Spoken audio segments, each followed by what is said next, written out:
Hello dear students, my name is Sakir Shrivastava. तो हम लोग पढ़ रहे थे बेटा सिंटैक्स ऑफ नाउन पढ़ रहे थे। क्या पढ़ रहे थे बेटा? Syntax of noun. उसी में नेक्स्ट रूल देखने वाले हैं और बहुत इंपॉर्टेंट है अकॉर्डिंग टू कंपटीशन की दृष्टि से और एकेडमिक लेवल की दृष्टि से, दोनों दृष्टि से ये मान के चलिए बहुत ज्यादा इंपॉर्टेंट रूल है। इससे काफी क्वेश्चंस पूछे जाते हैं एकेडमिक लेवल में, यानी क्लास 12th स्टैंडर्ड में भी काफी क्वेश्चन पूछे जाते हैं और कंपटीशन में तो खैर पूछे जाते ही हैं, वहां के लिए तो इंपॉर्टेंट है ही। जैसे एसएससी है, बैंक है, एनडीए है, सीडीएस है, इन सब एग्जामों में इस पॉइंट से क्वेश्चन पूछे जाते हैं, इतना मान के चलिए। तो इसमें जितने भी कॉन्सेप्ट जितना भी इजी हो सकता है उतना इजी से इजी समझाने की कोशिश की। आई होप मेरे हिसाब से सारे कॉन्सेप्ट क्लियर कर देंगे, ठीक है। फिर भी मेरे हिसाब से कोई कंफ्यूजन यदि बचता है तो आप कमेंट करके पूछ सकते हैं, लेकिन कुछ ऐसा छोड़ेंगे ही नहीं हम जिससे आपको कंफ्यूजन हो। चलिए देख लेते हैं। There are some nouns which have two forms in their plural. कुछ नाउन्स ऐसे होते हैं जिनके प्लूरल में कितने फॉर्म्स होते हैं बेटा? दो फॉर्म्स होते हैं, ठीक है। चलिए देखते हैं कौन कौन से वर्ड हैं। Brother, cloth, hair, fish. ये कुछ नाउन्स ऐसे हैं जिनकी प्लूरल में कितने फॉर्म्स होते हैं बेटा? दो। ब्रदर का ब्रदर्स भी होता है, ब्रदरेन भी होता है, क्लॉथ का क्लॉथ्स भी होता है और क्लॉथ्स भी होता है। थोड़ा सा स्पेलिंग पर ध्यान दीजिएगा, स्पेलिंग पर ध्यान दीजिएगा, ठीक है। हेयर का हेयर भी प्लूरल होता है, हेयर्स भी होता है। फिश का फिश भी प्लूरल होता है और फिशेस भी होता है। तो चलिए समझ लेते हैं। एक्चुअल में ब्रदर मींस होता है भाई, ठीक है। अब ब्रदर्स और ब्रदरन में क्या डिफरेंस है? हमने साफ साफ ऊपर लिख दिया है सन ऑफ सेम पेरेंट्स, यानी कि एक ही पेरेंट्स के दो भाई, तीन भाई, चार भाई हैं, एक ही पेरेंट्स के, यानी एक ही मां के दो बेटे हैं, एक ही मां के दो बेटे हैं, तो वो आपस में क्या है बेटा? ब्रदर्स हैं। क्या है? ब्रदर्स। और ब्रदरन आपने पहली बार सुना होगा। ब्रदरन क्या है? सोशल ब्रदर, सामाजिक भाई, यानी कि सामाजिक भाई। जैसे आपके क्लास में, जैसे आप पढ़ रहे हैं तो आपके क्लास में जो स्टूडेंट है वो आपके ब्रदरन है, ना कि ब्रदर्स। वो आपके सगे भाई नहीं है, यानी आप और वो क्लास के जो स्टूडेंट्स हैं एक ही पेरेंट्स के आप बच्चे नहीं हैं। एक ही पेरेंट्स के अगर बच्चे हैं, दो हैं, तीन हैं, चार हैं, तो ब्रदर्स हैं। और क्लास में जो है आपके मित्रगण जो है वो ब्रदर्स नहीं, वो ब्रदरन है। क्लियर? इसलिए लिख दिया सोशल ब्रदर्स और sons of the same parents, एक ही पेरेंट्स के पुत्र, ठीक है। यानी दो तीन जो भी हो, ठीक है। तो यानी सेम पेरेंट है तो ब्रदर्स, सोशल ब्रदर है तो ब्रदरन, ठीक है। चलिए क्लॉथ का प्लूरल क्लॉथ्स भी होता है और क्लॉथ्स भी होता है। स्पेलिंग में अंतर है, उसमें ई लगा हुआ है, इसमें ई नहीं लगा हुआ। एक्चुअल में इस क्लॉथ्स मींस होता है अनस्टिच्ड, यानी बिना सिले हुए कपड़े, यानी बिना सिले हुए। जब बिना सिले हुए कपड़ों की बात हो रही होगी, जैसे चादर है, कपड़ा, जैसे आप कपड़ा खरीदने जाते हैं, कपड़ा खरीदे, आपने कपड़ा खरीदने के बाद वो बाद में सिलवाते हैं ना, तो बिना सिले हुए कपड़ों के लिए क्लॉथ्स और स्टिच्ड। स्टिच की स्पेलिंग में मिस्टेक है, ठीक है। स्टिच्ड सिले हुए कपड़ों के लिए, सिले हुए कपड़ों के लिए क्या करेंगे हम लोग? क्लॉथ्स लगाते हैं। क्या करते हैं? क्लॉथ्स, ई लगा होता है। सिले हुए कपड़े मतलब क्लॉथ्स, बिना सिले हुए कपड़े मतलब ये वाला क्लॉथ्स। यानी कि अंतर समझिए, बिना सिले कपड़ों की बात हो रही होगी तब इस क्लॉथ्स की बात करेंगे, जब स्टिच्ड सिले हुए कपड़ों की बात करेंगे तब हम इस क्लॉथ्स की बात कर रहे होंगे, ठीक है। हेयर का प्लूरल हेयर भी होता है, हेयर्स भी होता है। फिश का प्लूरल फिश भी होता है और फिशेस भी होता है। तो आप समझ लेते हैं थोड़ा सा कि हेयर का प्लूरल सर हेयर कब होता है, फिश का प्लूरल फिश कब होता है और हेयर्स और फिशेस कब होता है। समझिए। इन द सेंस ऑफ यूनिटी, जब यूनिटी का सेंस हो, किसका सेंस है? यूनिटी, यानी एकता का सेंस, एक हो, यानी कि समूह में हो। यानी कि हेयर और फिश जब समूह में हो, देखो हमारी बात को समझ नहीं रहे हो, जब हेयर और फिश समूह में हो, कलेक्टिव सेंस में हो, डिवाइडेड सेंस में ना हो, यानी कैसे हो? जब यूनिटी सेंस में हो, समूह में हो, डिवाइडेड सेंस में ना हो, डिवाइडेड सेंस में ना हो, यूनिट में हो, एक समूह में, एक यानी कि यूनिटी में, एकता में हो, एकत्रित हो, एक जगह में, तो हेयर, ठीक है। या ऐसे भी कह सकते हैं in the uncountable sense, in the uncountable sense, यानी कि जब हेयर और फिश को ये दोनों किस सेंस में हो, अनकाउंटेबल सेंस में हो। किस सेंस में बेटा, अनकाउंटेबल, यानी काउंटेबल जिन्हें गिना जा सके, अनकाउंटेबल जिन्हें गिना जा सके ना जा सके, यानी अनकाउंटेबल सेंस में यूज हो रहे हो।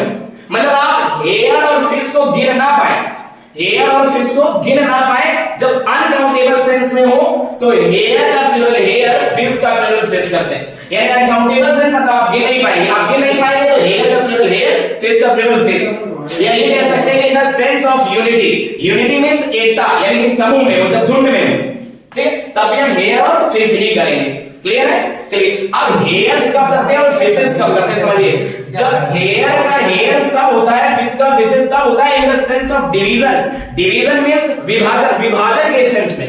जब चीजें क्या हो, जब हेयर और फिश क्या हो रहे हैं, डिवाइड हो रहे हो, बढ़ रहे हो। तो सब एग्जांपल ज्यादा क्लियर होगा। जब सेंस किसका हो, भाव किसका हो बेटा, डिवीजन का हो, यानी कि विभाजन के सेंस में होए, जब विभाजित हो रही होए तब हम हेयर का हेयर्स करते हैं, फिश का फिशेस करते हैं। या ये भी कह सकते हैं in the countable sense. Countable means जब गिना जा सके, जब इन्हें गिना जा सके तब, जब हेयर और फिश को गिना जा सके, काउंटेबल सेंस में यूज हो रहे हो तो हेयर का प्लूरल हेयर्स, फिश का प्लूरल फिशेस। और जब गिना ना जा सके, अनकाउंटेबल सेंस में हो रहा हो तो हेयर का हेयर प्लूरल, फिश का फिश। क्लियर है? आई होप चीजें समझ में आ गई होंगी। अभी तो हम लोग एग्जांपल में समझ लेंगे। अब समझते हैं, हमने यहां पर और लिख दिया है क्लॉथ मीन होता है काइंड्स और पीसेस ऑफ क्लॉथ, यानी कि काइंड्स और पीसेस, यानी कपड़ों के क्या, पीसेस, टुकड़े, ठीक है।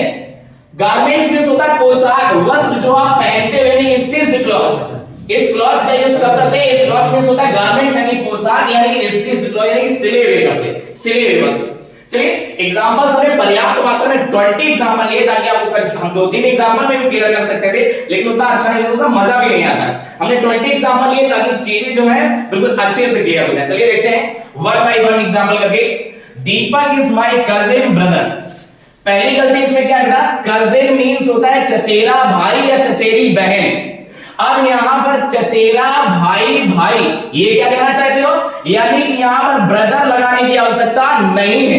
कजिन के साथ ब्रदर और सिस्टर का यूज नहीं करते हैं, क्यों, क्योंकि कजिन मींस होता है चचेरा भाई या चचेरी बहन। तो दीपक इज माय कजिन, ठीक है, सेंटेंस करेक्ट है। नेक्स्ट है Priyanka is my cousin sister. Cousin means होता है चचेरी बहन, और यहां पर बहन, चचेरी बहन, बहन कैसा नॉनसेंस टाइप का सेंस है, सेंस ले रहा है यहां पर, यानी कि सिस्टर नहीं होगा। क्या होगा बेटा, Priyanka is my cousin. I hope चीजें क्लियर हो गई होगी। नेक्स्ट सेंटेंस है Arjun and Sahdev were brothers. No, Arjun और सहदेव ब्रदर्स नहीं थे। अर्जुन और सहदेव ब्रदर्स नहीं थे। ये क्या थे बच्चा, ये ब्रदरन थे। ये क्या थे, ब्रदरन थे। ये एक ही माँ के दो बेटे नहीं है, ये सगे बेटे नहीं है, एक ही माँ के दो बेटे नहीं है, अलग अलग इन दोनों की माँ है, इसलिए यहाँ पर ब्रदरन होगा। क्या होगा बेटा, ब्रदरन होगा। नेक्स्ट है Lakshman and Shatrughan were real. हाँ, लक्ष्मण और शत्रुघ्न ये रियल ब्रदर्स थे, इसलिए यहाँ पर ब्रदरन नहीं होगा। क्या होगा बेटा, ब्रदर्स होगा। क्या होगा, ब्रदर्स होगा। क्यों, क्योंकि एक ही माँ के दो बेटे Lakshman and Shatrughan were real brothers. ठीक है, चलिए नेक्स्ट देख लेते हैं। ए स्टूडेंट एड्रेस्ड, हम बताएं आपको यहाँ पर सोशल ब्रदर्स और sons of the same parents, बताएं ना आपको, तो चीजें क्लियर हो गई होंगी वहां से। नेक्स्ट है a student addressed the boys of the class. A student addressed the boys of the class as his brothers. देखिए सेंटेंस में क्या मिस्टेक है, बहुत बड़ी मिस्टेक है। हमने कहा था सोशल ब्रदर।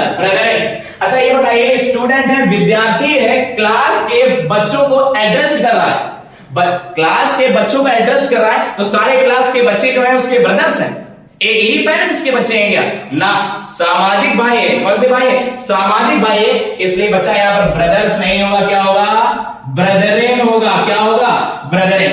ठीक है, I am in the Taylor shop with my clothes. गलती क्या, कोई सिले हुए कपड़े सिलाने के लिए ले जाता है क्या टेलर की दुकान में, टेलर की दुकान में सिले हुए ले जाओ, यार कैसी मूर्खता वाली बातें कर रहे हो। तो यहां पर इस ये वाला क्लॉथ्स नहीं होगा, कौन सा क्लॉथ्स होगा, CLOTHS। अब एक बच्चा प्रश्न करेगा, सर हम सिले हुए कपड़े भी तो वहां पर रिपेयर के लिए ले जाते हैं, तो बेटा सेंटेंस ये बताओ, भगवान को नई कंपटीशन दे रहे होते, बच्चा बैठा होगा ना कंपटीशन देने के लिए, तो उसमें ऐसा कुछ वर्ड जोड़ा जाएगा जिससे बच्चा समझ जाएगा कि आप रिपेयर करवाने के लिए ले गए हैं या न्यू कपड़े सिलवाने के लिए ले गए। बस हमने भी एक सेंटेंस ऐसा ही नीचे लिख दिया है, ध्यान से देखिएगा। The washerman wash the clothes on the bank of the river. Already sentence correct है, ऑलरेडी करेक्ट है। ये क्लॉथ्स भी हो सकते हैं और CLOTHS भी हो सकता है। मान लीजिए हॉस्पिटल में कोई बेड शीट ले गए हो, तो बेड शीट है वो तो सिला हुआ नहीं होता है, इसलिए वहां पर वो भी सही है। चलिए नेक्स्ट देखते हैं। Shreya is going to the tailor's shop to repair. देखिए लाइन जोड़ दिया आपने, एक वर्ड जोड़ दिया टू रिपेयर। अब रिपेयर की बात आ गई है, मतलब ये वाला क्लॉथ्स नहीं होगा, सिले सिलाए कपड़े हैं, रिपेयर करवाने के लिए ले जा रही हूं वहां पर, तो कौन सा होगा? सिले हुए कपड़े। जो बच्चा बताए हम आपको सिले स्टिच क्लॉथ्स के लिए यूज करते हैं और अनस्टिच्ड के लिए, बिना सिले हुए के लिए ये वाले क्लॉथ्स यूज करते हैं, ठीक है। चलिए नेक्स्ट देखते हैं। His hairs are curly. बस पॉइंट तो यही है ना, हिज हेयर्स, गलती क्या है? उसके बाल कैसे हैं? कर्ली। कैसे जान रहे हो? डिवाइडेड सेंस में, डिवाइडेड सेंस में है ही नहीं, हमने तो डिवाइड किया ही नहीं। हमने कहा उसके बाल कैसे हैं? कर्ली, यानी सर से लेके पैर तक जितने बाल हैं कैसे हैं? कर्ली। हमने ये तो नहीं बोला उसके 4 मूंछ के बाल कर्ली है या सर के बाल कर्ली है, हमने ये तो बात नहीं बोली। हमने कहा उसके बाल कर्ली है, unit in the sense of unity, unity के सेंस में, अनकाउंटेबल सेंस। काउंट कर सकते हैं क्या? नहीं। अब जब यूनिटी के सेंस में है तो यहां पर कैसा क्या होना चाहिए? हेयर होना चाहिए। क्या होना चाहिए? Hair, his hair. अब एक चीज और पॉइंट आ जाता है। अब क्या पॉइंट आता है? जब हेयर और फेस यूनिटी के सेंस में यूज होंगे, यानी अनकाउंटेबल सेंस में यूज होंगे, तो इनके साथ वर्ब कैसी यूज होगी बच्चा? सिंगुलर वर्ब यूज होगी। कैसी वर्ब यूज होगी? सिंगुलर। और जब ये डिवीजन यानी अनकाउंटेबल सेंस में यूज होंगे तो इनके साथ वर्ब कैसी यूज होगी बेटा? प्लूरल वर्ब यूज होगी। कैसी वर्ब यूज होगी? प्लूरल वर्ब यूज होगी। क्लियर? ये हम पॉइंट क्लियर करेंगे आगे, हालांकि अभी ऐसे ही नोट कर लेना, एक पॉइंट है उस पॉइंट में और अच्छे से बताइए। अच्छा क्या यहां भी ऐसे नोट कर लेना कि जब यूनिटी सेंस में हो तो सिंगुलर वर्ब, डिवाइडेड सेंस में हो तो प्लूरल वर्ब। तो ध्यान से देखिए यहां पर कैसा? हिज हेयर आर नहीं होगा, यहां पर हिज हेयर इज कर्ली। क्यों? क्योंकि डिवाइडेड सेंस में नहीं है, क्योंकि डिवाइडेड सेंस में नहीं है।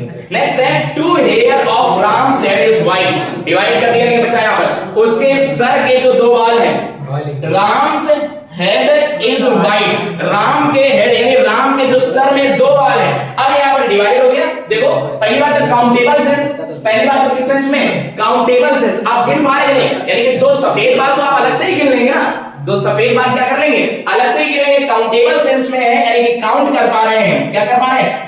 तो जब काउंटेबल सेंस में है, डिवीजन सेंस में, डिवाइड भी तो हो रहा है यार, 2 बाल अलग दिखाई देंगे, तो बाकी पूरे बाल काले हैं और 2 ही सफेद हैं, डिवीजन सेंस में और काउंटेबल सेंस में। अब काउंटेबल सेंस में तो इसलिए यहां पर क्या होना चाहिए?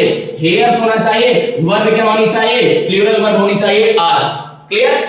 नेक्स्ट है there are only 3 grey hair on his moustache. उसके मुस्टैच में केवल 3 बाल कैसे हैं? ग्रे। देखिए डिवाइडेड सेंस में डिवाइड हो गए, यानी काउंटेबल सेंस में 3 बाल आप गिन पा रहे हैं ना। ये भी कह सकते हैं हेयर और फेस, इनके पहले अगर कोई डेफिनेट नंबर है तो डेफिनेट नंबर है तो हेयर्स और फेसेस होता है, और काउंटेबल सेंस में यूज करेंगे, काउंट कर पा रहे हैं, डिवीजन के सेंस में। ठीक है, तो यहां पर क्या होगा? There are only 3 grey hairs on his moustache. Countable sense में है ना, गिन पा रहे हैं ना, बस काउंटेबल गिनने योग्य है तो उसके बस हेयर्स होगा और फेसेस होगा प्लूरल। क्लियर? नेक्स्ट है there is 5 white hair on his head. उसके हेड पे कितने? 5 वाइट हेयर। 5 वाइट हेयर यानी कि आप डिवाइड हो रहे हैं तो पूरे बाल तो काले हैं, 5 कैसे हैं? सफेद है। तो डिवाइड हो रहे हैं, डिवीजन सेंस में है। तो दूसरी बात काउंटेबल सेंस में काउंट भी कर पा रहे हो, इसलिए यहां पर क्या होगा? हेयर्स होगा ना कि हेयर। और यहां पर वर्ब कैसी होगी बच्चा? प्लूरल होगी, इज नहीं होगा, क्या होगा? There are 5 white hairs on his head. Next है fishes live in the sea. मछलियां समुद्र में रहती हैं। देखिए ध्यान से, यहां पर फिशेस हमने क्या बताया आपको? फिश का फिश यहां पर डिवाइडेड सेंस में नहीं यूज हो रहा है। मछलियां समुद्र में रहती हैं, एक साथ रहती हैं, कलेक्टिव सेंस में, झुंड में, इसलिए यहां पर क्या होगा बेटा? फिश होगा ना कि फिशेस। यानी fish live in the sea, मछलियां समुद्र में रहती हैं, तो फिश का प्लूरल तो फिश होता ही है। और डिवाइडेड मछलियां देखो, तुम अगर एक छोटा सा अगर आप स्टोन लेंगे और उसको पत्थर लेंगे और उसको आप फेंकिए तालाब में, तो देखिए मछलियां जो है सब वहां से भागेंगी। तो मछलियों का जो स्वभाव है वो यूनिट यानी कि झुंड में रहती है, झुंड में रहती है ना। तो हमने बोला इन the sense of unity face, clear है।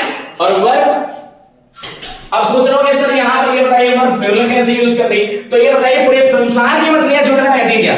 पूरे संसार के, तो हालांकि क्या स्वभाव झुंड वाला है, झुंड में रहती है, यूनिट में, यानी कि यूनिटी का sense, in the sense of unity, unity में रहती है, एक झुंड में रहती है। बट सारे संसार की एक जगह नहीं रहती, हर संसार की एक जगह यानी कि अलग अलग जगह रहती है, डिवाइडेड सेंस में यूज हो रहा है, इसलिए यहाँ पर वर्ब कैसे यूज कर दिया, क्लियर। तो fish live in the sea. Next है there is 10 fish in the basket. अब ध्यान से देखिए, काउंटेबल सेंस हम आपको बताएं, किस सेंस में, काउंटेबल सेंस में, तो 10 गिन नहीं पाएंगे क्या? काउंटेबल सेंस में, डिवीजन सेंस में, यहाँ पर काउंटेबल सेंस ज्यादा सही है। काउंटेबल सेंस में तो यहाँ पर क्या होगा, गिन सकते हैं ना, गिनने योग्य है ना, गिनने योग्य हो तो बस फिशेस होगा, तो यहाँ पर इज नहीं होगा, क्या होगा बच्चा, आर होगा। There are 10 fishes in the basket, countable sense है। नेक्स्ट है she took fishes in lunch. अच्छा ये बताइए, भोजन में जब कोई व्यक्ति मछलियां लेगा तो भोजन करते समय जो सब्जी बनी है क्या गिनते हैं कि एक मछली, दो मछली? ये तो भोजन के तौर पर ली गई है, भोजन के तौर पर ली जा रही है, as a material noun use हो रहा है, फिश का यूज एज अ मटेरियल, और मटेरियल नाउन का प्लूरल नहीं होता। या ये कह सकते हैं कि भोजन के रूप में ले रहे हैं, तो भोजन में बेटा गिन नहीं सकते, सब्जी बनी है मछली की तो क्या गिनते कि मेरे पास एक मछली है, दो मछली है? नो, वहां गिन नहीं सकते आप। यानी अनकाउंटेबल सेंस में यूज हुआ, यानी अनकाउंटेबल सेंस में यूज हुआ, यानी कि क्या होना चाहिए वहां पर, fish. She took fish in lunch, उसने लंच में क्या लिया, मछलियां ली, ठीक है। नेक्स्ट है, अब हम आपको बताएं फिश का थोड़ा पॉइंट समझ लो। Fishes may be used in the sense of different number और काइंड, यानी कि जब मछलियों की भिन्न भिन्न जातियां बतानी हो, भिन्न भिन्न जातियां या भिन्न भिन्न किस्म की मछलियां, जब भिन्न भिन्न किस्म की या भिन्न भिन्न जातियों की मछली हो तब फिश का फिशेस होता, या डिफरेंट नंबर, भिन्न भिन्न संख्या, ठीक है। जब डिफरेंट नंबर या डिफरेंट काइंड की मछलियां हो तो फिशेस यूज किया जाता है। जैसे he ate 4 fried fish in dinner, देखिए यहां पर काउंटेबल सेंस में हुआ कि उसने लंच डिनर में कितनी मछलियां ली, he ate 4 fried fish at dinner होना चाहिए यहां पर, ठीक है। ही एट 4 फ्राइड फिशेस, क्या होगा बेटा, फिशेस होगा, क्या होगा यहां पर, फिशेस, क्लियर है। क्यों? क्योंकि काउंटेबल सेंस में यूज हो रहा है ना यहां पर, 4 फ्राइड मछली काउंट कर रहे हैं, काउंट कर रहे हैं ना काउंटेबल सेंस में, इसलिए फिशेस होना चाहिए, ठीक है। नेक्स्ट है we wear warm clothes in winter. अब यहां पर वार्म क्लॉथ्स पहनने की बात आ गई ना, यहां पर पहनने की बात आ गई, वी वियर पहनते हैं, गर्म कपड़े पहनते हैं, वो भी विंटर में, ठीक है। तो यहां पर क्लॉथ्स नहीं होगा, क्या होगा, ये वाला क्लॉथ्स नहीं होगा, ये वाला क्लॉथ्स होगा, सिले हुए वस्त्र हैं, तो we wear warm clothes in winter, clear है। There are many fish in the pond. अब बताइए तालाब में बहुत सारी मछलियां, तो तालाब में भिन्न भिन्न किस्म की, भिन्न भिन्न जाति की मछलियां पाई जाती हैं, अलग अलग किस्म की मछलियां होती हैं, इसलिए यहां पर क्या होगा, फिशेस होगा। फिशेस का यूज कर सकते हैं डिफरेंट काइंड, भिन्न भिन्न जाति या भिन्न भिन्न किस्म की जो मछलियों की बात हो रही है, ठीक है। There are many fishes in the pond, बिल्कुल सही है। Fishes look beautiful in aquarium में फिश रखी जाती है, किस जगह भाई, एक्वेरियम में तो भिन्न भिन्न काइंड की रखी गई, भिन्न भिन्न जातियों, अलग अलग कलर की, अलग अलग जातियों एक्वेरियम में रखी जाती है, तुम खुद एक्वेरियम में देखे होंगे, अलग अलग जातियों की, अलग अलग नस्ल की, अलग अलग किस्म की मछलियां होती हैं, तो यहां पर फिशेस बिल्कुल सही है, fishes look beautiful in aquarium. Next है the birds find a few hairs in the food every day. हाँ, यहां पर फ्यू कुछ बाल मिलते हैं इन द फूड, खाने में एवरी डे, यानी कि कुछ की बात आ गई यहां पर डिवाइडेड, यहां पर कलेक्टिव से, यानी कि इस सेंस में यूज हो रहा है, काउंटेबल सेंस में, कुछ बाल मिलते हैं, आप गिन नहीं सकते उनको, कुछ हेयर्स मिलते हैं तो गिन सकते हैं, आप गिन सकते हैं, डिवीजन सेंस ना गए, गिन सकते हैं आप, कुछ बाल मिलते हैं तो उन्हें गिन सकते हैं, काउंटेबल सेंस में यूज हो रहा है, इसलिए यहां पर क्या होगा, हेयर्स होगा, क्लियर है। आई होप चीजें समझ में आ गई होगी, ठीक है। काफी अच्छे से समझाने की कोशिश की है, मेरे हिसाब से कोई कंफ्यूजन होना नहीं चाहिए, और इसके अलावा कोई कॉन्सेप्ट है भी नहीं, इतना जान लीजिए, ठीक है। हाँ तो एक काम और कर दिया करें कि वीडियो पहले बात तो वीडियो कुछ बच्चे हम देखते हैं कि स्पीड में देखते हैं, स्पीड में ना देखा करें, बढ़ा करके ना देखा करें, पूरा फुल वीडियो देखा करें। और चीजें समझ में आती हैं तो वीडियो को लाइक कर दिया करें, चैनल पर न्यू हैं तो सब्सक्राइब जरूर कर दिया करें, हाँ और अपने फ्रेंड्स वगैरह को भी शेयर कर दिया करें। ठीक है, आज के लिए इतना रहते, बाकी मिलते हैं नेक्स्ट वीडियो में, तब तक के लिए thank you for watching this video and take care, goodbye everyone.